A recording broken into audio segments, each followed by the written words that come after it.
11 তারিখ রাত্রিবেলা SD enterprise মেলার মাঠ একটি দোকানে উপরে ছাদের উপরে হোল করে ছোট্ট একটা হোল করে চোর ভিতরে ঢুকে একটি ল্যাপটপটি এবং কিছু ক্যাশ টাকা এবং মাউস আর এগুলি কিছু জিনিস নিয়ে যায়।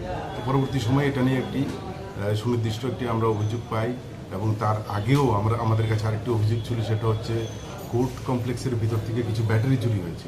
তো এই দুটো ঘটনার উপরে অ্যাকচুয়ালি আমরা ফোকাস করছিলাম। এই ঘটার সাথে সাথে রাত্রিবেলা তো পশ্চিম থানার ওসি বরতুষ দাস এবং বরতলা ফাঁড়ি থানার ওসি শুভজিৎ দেব ওরা একটা টিম তৈরি করে।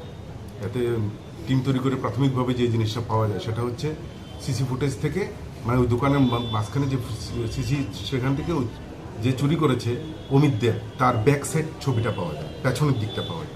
তো পেছনের দিকটা পাওয়া যাওয়াতে তো এটার উপর ভিত্তি করেই ইনভেস্টিগেশন স্টার্ট হয় এবং খুঁজতে খুঁজতে ওকে ফাইনালি গিয়ে ওকে অ্যারেস্ট করা সম্ভব হয়েছে গতকালকেই রাত্রিবেলা। তো জিজ্ঞাসাবাদ করার পর ওর যে ল্যাপটপ চুরি করেছে এগুলি সে স্বীকারোক্তি দিয়েছে এবং তার বাড়ি অ্যাকচুয়ালি আমবাসা, ওর আমবাসা বাড়ি থেকে রাত্রিবেলা এগুলিকে উদ্ধার করে আনা হয়েছে।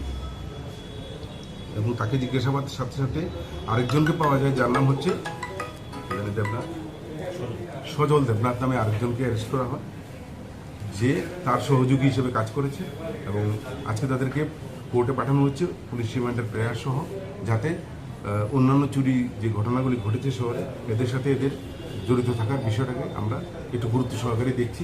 আশা করছি আরও কিছু রিকভারি আমরা করতে পারব।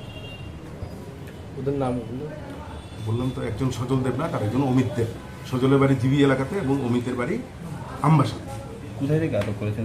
অমিতকে তো গতকালকে আমরা আইজিএম চৌমনি থেকেই পাওয়া গেছে।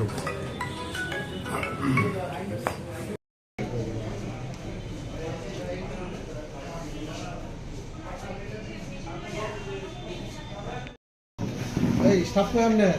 আচ্ছা আচ্ছা।